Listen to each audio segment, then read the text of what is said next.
ঠাকুমা একটু সাইড আসবেন, একটু সাইড আসবেন, সাইডে আসেন একটু। কেন আসেন না,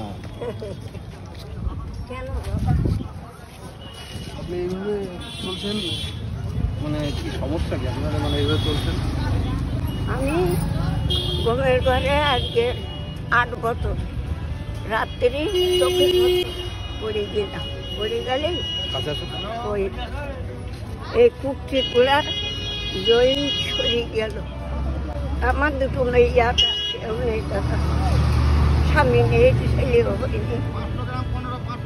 কল্যাণী ভর্তি করতে গেলে 1 মাস, 1 মাস ঠিকটা না করবেন দিয়ে একটা ওষুধ দিইনি, সেলানি দিইনি, ইঞ্জেকশন দিইনি। 1 মাস সবাইকে, 1 মাস করতে 2 দিন বাকি আছে। তখনই ডাক্তারকে বলছে কি, মেয়ে তোমার গার্জেন কিনা? আমার সে দেখেন, আমার স্বামী নেই, ছেলে নেই, আমার বাড়ি ভীমপুর। বলতি নেই এই পর্যন্ত সাদা ন্যাকড়াতে জড়াইয়ে, তুলোতে জড়াইয়ে, তারপর বেল কিনে বেল দিয়ে জড়াইয়ে আপনাকে 1 মাস। তারপরে মেয়ে 2জন আসবে, তোমার 1 লাখ টাকা লাগবে। তখন আমি বলছি কি, শোনো ডাক্তার, আমি অনেক কথা কইলাম, আমি চোখে দেখছি তুমি খাচ্ছ, কিন্তু আমার কাজটা নিতে পারবো না। মানে আপনার খাওয়া দাওয়া কিভাবে চলে? ওই আমি 2 রান্দি খাই, 8 পর্যন্ত করে নিতে। আচ্ছা, মানে টাকা পয়সা ওই ভিক্ষা, ভিক্ষার উপরে। আপনি কি এখন ভিক্ষা করছিলেন? হ্যাঁ ভিক্ষা করতে এলাম। আর রোববার ভিক্ষা হয়েছে? ওই এখানে কি করবো? তাহলে এখন আপনি কি আরো ভিক্ষা করবেন? না, আমি বাড়ি যাচ্ছি। বাড়ি চলে যাচ্ছেন? আচ্ছা, হয়েছে, ভিক্ষা হয়েছে তো কিছু? ওই হয়েছে অল্প। কেউ নেই দাদা, আমি একা। আপনি রান্না করেন, আপনিই খান? হ্যাঁ, তাহলে আপনি এই দোকান থেকে কিনে নিয়ে আসুন। সকালে খাওয়া দাওয়া হয়েছে কিছু? ওই চা মুড়ি, এই খাচ্ছি, বিস্কুট। চা মুড়ি বিস্কুট খেয়েছেন, আর কিছু খাননি? আবার কি খাবো? এখন বাড়ি দিয়ে চাল করবো, রান্নবো। বাড়ি যাবেন কিসে? বাচ্চা বাসে? আচ্ছা, বাটালারা জ্ঞান করে। ও কাকা, পয়সা নাই বাচ্চারা?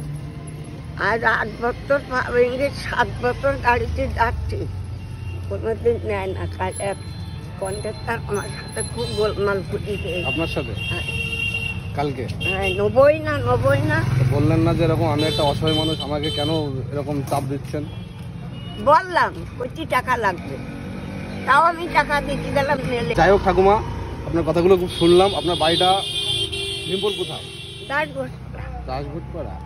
আচ্ছা ঠিক আছে, আপনার এটা নিয়ে এলাম। আমাদের সামর্থ্য মতো আপনাকে একটা কলা, একটা বিস্কুট আর একটা জল দিচ্ছি, ঠান্ডা জল, একটু নেবেন, ঠিক আছে? আর আপনার ভিক্ষা করা লাগবে না, আমাদের সাধ্য মতন আমি কিছু দিয়ে যাচ্ছি, আপনি বাড়ি চলে যান, ঠিক আছে? রাখেন, কলাটা রাখেন। দাদা আমার আর খিদে লাগছে। আমি ঠাকুমা ডাক্তার বাগান আর ভিক্ষা করবেন না, এখন বাড়ি চলে যাবেন, ঠিক আছে? আপনার বাড়ি কোথায়? আমি ঠিকানাটা দিলে ভালো হতো। দাসঘোষপাড়া। হ্যাঁ, দাসঘোষপাড়া, দাসঘোষপাড়া। ওই কালীতলাতে ভিতরে দিয়ে জিজ্ঞেস মানে করবেন, ভীমপুর বাজার। মাদা ভাঙা বুড়ির বাড়ি যাবো, সবাই দেখাই দেবে। ভীমপুর বাজারের উপরে? না, তাহলে বাজারের আগে? এই কালীতলা আছে, ওখান থেকে বুড়ির বাড়ি বললে দেখিয়ে দেবে। কালীতলার আগে থেকে? কালীতলা স্টপেজেই হ্যাঁ, আচ্ছা নামলে দেখবেন ডানে মন্দির আছে, আচ্ছা। ডানে দেখবেন মন্দির আছে।